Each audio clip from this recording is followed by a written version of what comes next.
Apple is gearing up to impress once again with its upcoming event, which will showcase the highly anticipated M4 Max. In this video, I'll share the event date, which Mac models are expected, other new devices in the lineup, and the standout features that could make this M4 launch the most exciting since the game-changing M1 Max were introduced. Apple has been manufacturing new Macs since last month, and they're getting ready to hit the shelves. But along with the Macs, a few other devices are coming soon. The first one is the iPad mini. This is a bit unusual because the iPad mini typically launches with the iPhone. The reason it wasn't released at the iPhone event is that the event was packed with Apple's new features from WWDC, which not everyone watches unless they're big tech fans. As for the iPad mini update, it's not going to be huge. We're expecting better cameras since the current ones are outdated, and as always, a new chip, likely the A17 Pro or maybe even the A18, similar to the upcoming iPhones. There are also reports that it won't be the only iPad announced. The regular iPad, specifically the redesigned iPad 10, will likely get an upgraded chip. It's not a major change, but it will still be part of the event. But what's even more exciting are the new M4 Max. Before diving into the details about the Macs themselves, let's talk about their release date. It's expected to be in October this year. In the past, Apple has held November Mac events, but this time it seems they're combining it with an event in late October. Last year's Mac event also happened around the same time.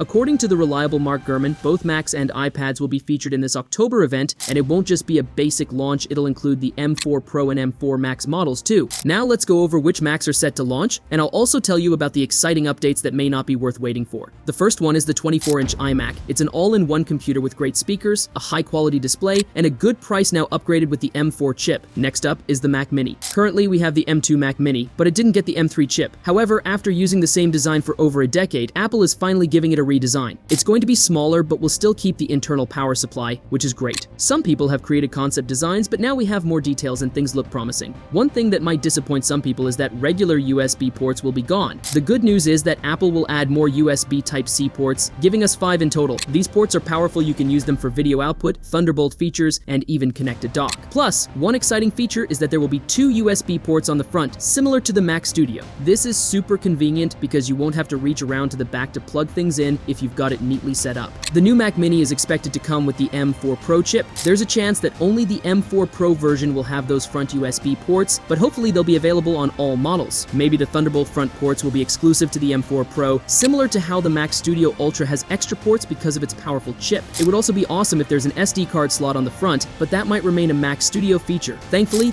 the new slimmer Mac Mini will still include essential ports like Ethernet, HDMI, and an audio jack. We'll have to wait and see what the price looks like. Now, we're going to see new MacBook Pros, and we're getting multiple versions. What's exciting is the base 14-inch MacBook Pro, which is going to feature the M4 chip. The performance of the M4, especially the unbinned version, is impressive. It outperforms the M1 Max, which used to cost $3,500. So, you're getting a lot of power in a budget-friendly device. Another improvement we're getting is the USB Type-C Thunderbolt port on the right side because the M4 chip has a new video engine. This means more output options, fixing the issue where you could only have one external display. They've upgraded it, and we can see a performance boost like the NID engine in the A18 Pro, which doubled the performance. This will make the new MacBook even more powerful, and it comes with an additional upgrade. Let's talk about the M4 Pro and M4 Max. These chips are going to be incredible. When the M1 Max first came out, and then the M2 chips followed, the upgrade was okay. It was mostly overclocked and wasn't that impressive. The M3 brought better graphics and some updates, but the M4, even the base model, represents the biggest leap yet. You get improved performance and lower power consumption, which also means less heat. This is the most significant upgrade we've seen between generations. Compared to the iPad, which is super thin and doesn't have a fan, these new MacBooks will be able to sustain better performance. They might even be able to clock them higher, making the overall experience fantastic. You won't need to buy the top model because the performance is already so strong.